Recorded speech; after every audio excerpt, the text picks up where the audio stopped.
Hi there, it's Sandra, and I'd like to give you a quick tutorial on domain names. So probably you've already registered your main domain name, right? Your whatever.com or something like that, right? It's your company name or maybe your personal name, that kind of thing. What I want to talk to you about is reserving additional domain names. You can have names for your products. You can have names for every digital product you do. You can have domain name for every promotion that you do. So they're incredibly simple to put together. The only thing that you really want to remember is that your domain is actually a set of numbers, and what you're buying is you're buying the name attached to the number.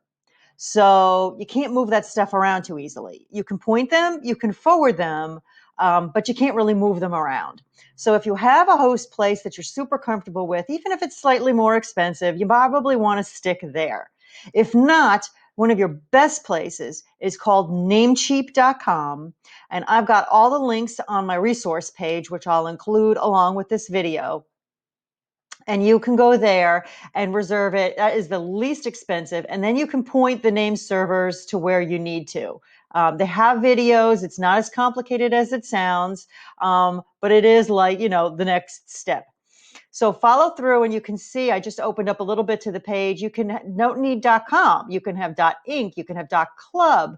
You can have anything you want. And they vary anywhere from a couple of dollars to $15 a year. So you can, for that low price, you could put domain names that will have a nice short, direct, place for people to type in order to find your best product.